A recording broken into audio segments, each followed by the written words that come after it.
Ассалаумағалейкум достар, қалайсыздар? Бұл Нұр Нұрмашұлы. Біздің бүгінгі шығарылым UFC-дағы ең басты жұлдызымыз Шавкат Рахмоновтың айналасындағы соңғы сарапшылардың ойына қатысты болмақ.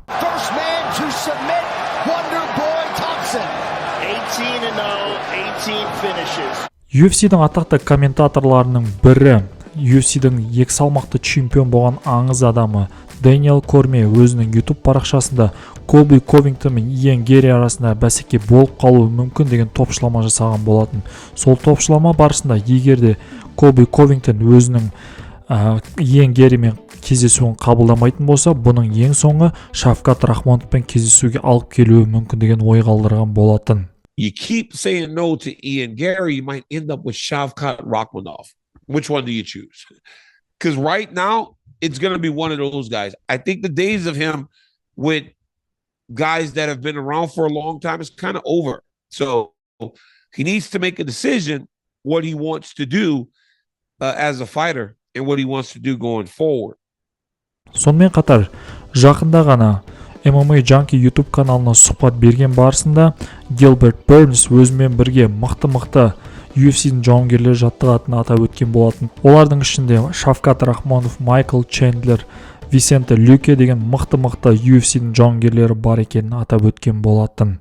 You know, I did have one more thing I wanted to ask you, again, respectfully. You mentioned you have a great gym with great teammates. And of course, we all agree, you know, there's been title challengers, the world champion. So I'm thinking Kamaru, Vicente, yourself.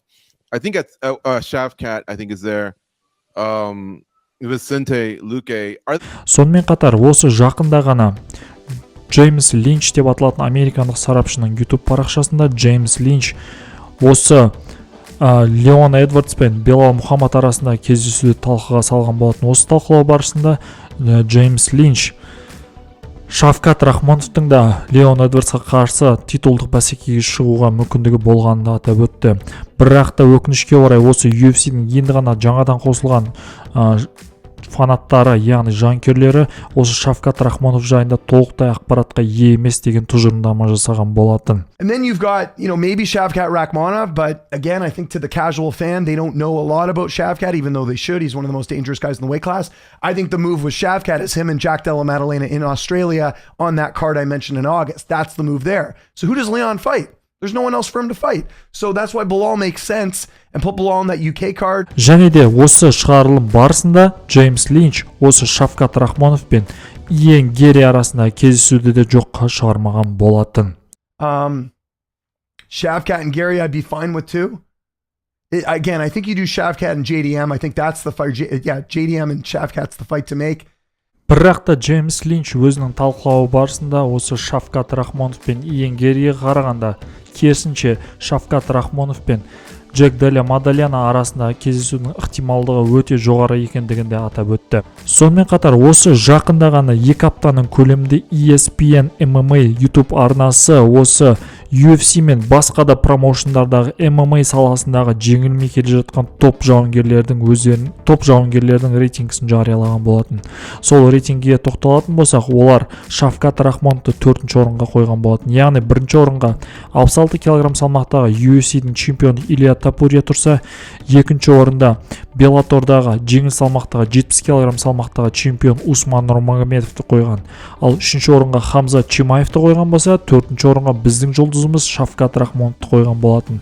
Ал 5-ші орынға ESPN MMA арнасы осы әйелдер арасында 52 кг салмақтағы топ 5-ке кіретін американдық Татьяна Суаресті қойған болатын. Және де осы ESPN MMA YouTube каналының рейтингісін талқылау барысында Камару Усман мен американдық 2 салмақты чемпион болған UFC-дің аңыз адамы Генри Сихудоның Pound for Pound подкастында осы 2 жауынгер Шавкат Рахмоновтың осы ESPN MMA арнасындағы рейтингке тоқталып өткен болатын. Осы рейтингке тоқталу барысында Генри Сихудо Шавкат Рахмонов жайлы былай деп айтқан болатын. Мен Шавкаттың жағына өте көп соққылар тиген деп ойлаймын, және де оның алдағы уақытта өнер көрсетуі барысында осы жақ сүйегі оның сыр беруі мүмкін деп өзі де атап өткен болатын. Өйткені бұл жауынгер өте көптеген соққыларды өзінің жақ сүйегіне қабылдаған. Осыған байланысты да менің оның болашағына күмәнім бар деп атап өткен болатын. And number 4, we've got Shavkat Rakhmonov. That's also a good one. Who's the his next welterweight- fight? Who's he fighting next? I don't think he has a fight to be decided. I don't think he has a fight. Yeah, the dude's got a chin, but I wonder that thing's gonna once it's been tested, but it's over tested. Dude, it's gonna take that one shot, and then Rakhmonov.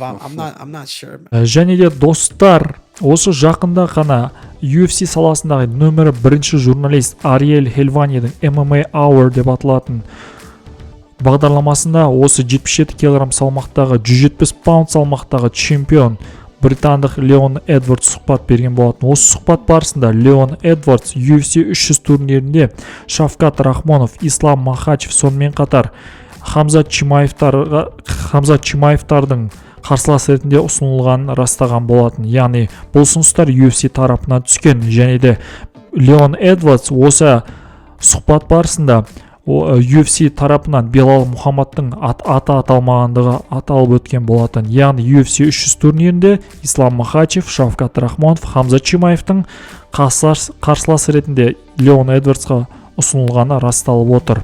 Бұл әрине Леон Эдвардс тарапынан айтылып отырған ақпарат. Is that true? Is it really true? Islam, Shavkat, and Khamzat, they asked you for those 3? Yeah. And then I was like, I'll fight whoever, because I know for that, the card is such a huge card, and it would have been done great for my career, you know. So I'll fight whoever there is. And I even said after them 3 said no. I said, oh, what about Bilal? They didn't even entertain. Және де дәл осы MMA Hours YouTube каналына сұхбат берісу барысында Леон Эдвардс осы 77 кг салмақта, яғни 170 паунд салмақтағы күресі өте жақсы дамыған жауынгерлердің хайпынан шаршағандығын атап өткен болатын. Яғни ол осы кезекте Колби Ковингтонды күресші ретінде танып, осы Колби Ковингті жеңген және де алдағы уақытта күресі жақсы дамыған Белал Мухаммадты да таптап өткісі келетін. Сонымен қатар алдағы уақытта Шавкат Рахмоновтың да күресінен шаршағандығын, Шавкат Рахмоновтың да хайпынан шаршағандығын атап өткен болатын. Are you gonna be happy when you can move on from some of these characters, as you just described them as weird people? Like, do you want to move on to maybe some fresh faces, if you will? Yeah, for sure. I feel like I'll get Bilal out of the way. I feel like all the wrestling phases kind of going right. I think like it's Usman, then it's Colby, then it's him. Who else is wrestler? I don't know, probably Shavkat a little bit. The rest of the strikers then, which is lovely. So, so I feel like get these wrestlers out of the way and just crack on my career, you know. I feel like I got a lot more to do. Және де осы жақында ғана MMA Junkie YouTube каналының сарапшылары Белал Мухаммад пен Леон Эдвардс арасындағы UFC 304 турнирін талқылау барысында осы өткен сәуір айындағы UFC 300 турнирінде Леон Эдвардсқа қарсылас ретінде Ислам Махачев, Шавкат Рахмонов, сонымен қатар Хамзат Чимаевтардың қарсылас ретінде ұсынылғандығын, бірақ та сол UFC 300 турнирінде Белал Мухаммадтың аты мүлде аталмағандығын да атап өткен болатын. He just had to wait, and then him hearing UFC 300, the offers that Leon Edwards was getting, Islam, Hamzat, Shavkat, who all turned it down because of Ramadan. And he's the one fighter that was down to fight during Ramadan. So I can't imagine what he was feeling throughout all of this. But finally... Және де осы жақында ғана Белал Мухаммад осы MMA Hour деп аталатын осы MMA және де UFC саласындағы ең үлкен YouTube каналдардың біріне сұхбат берген болатын. Осы сұхбат беру барысында ол алдағы уақытта Леон Эдвардсты жеңіп чемпиондық белбеуді алғаннан кейін Шавкат Рахмонов, Джек Делла Мадалена және де Иэн Герри сынды осы дивизиондағы жас жауынгерлердің барлығын жеңіп өзінің атын тарихта қалдыратындығын атап өткен болатын. Lineups is like, well, I beat Wonderboy, I beat this guy, I beat that guy. Then I get these next young killers who people are still going to say are going to beat me, right? You give me the Shavkats, you give me the JDMs, the Ian Garys. And then I walk through all of them. There's nothing else, right? I'm just going to be cemented as the best to ever do it. Және де достар, осы жақында ғана Show Me the Money подкастына Белал Мухаммад қонаққа келген болатын. Осы подкаст барысында Гилберт Бернс Белал Мухаммадтан алдағы уақытта Шавкат Рахмонов пен Джек Делла Мадалена арасындағы кездесудің болу ықтималдығы өте жоғары. Осы кездесу жайында ойын қалай деп сұрақ қойған болатын. Сонда Белал Мухаммад жалпы Шавкат Рахмонов өткен Стивен Томпсонмен кездесуі барысында ондай бір үлкен тәуекелге барған жоқ. Ол өзінің грэплинг және де күрес стилін осы Стивен Томпсонмен кездесу барысында өте керемет қолдана білді. Және де менің ойымша да алдағы уақытта ол осы Джек Делла Мадаленмен кездесу кезінде де өзінің күрес стилін және де грэплинг стилін өте жоғары деңгейде екенін тағы да бір рет көрсетіп, осы Джек Делла Мадаленаны жеңетін секілді деп өзінің топшылауын жасаған болатын. Yeah, we were talking about Shavkat and JDM. Who do you think is going to win that fight, JDM or Shavkat? I think that's the fight that they're going to do next.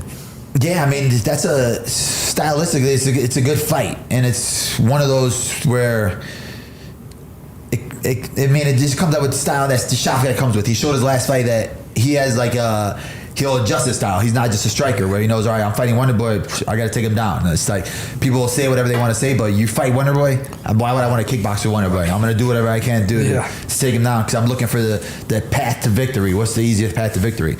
And the way that he did that, so it tells me I think maybe he'll try to play the wrestling game with JDM and try to go that route, trying to take him down. Міне достар, осы Шавкат Рахмоновтың айналасындағы соңғы сарапшылардың ойы мен осы жауынгерлердің пікірлеріне тоқталып өткен болатынбыз. Осы видеоға қатысты пікірлеріңізді осы видеоның астына міндетті түрде жаза кетіңіздер.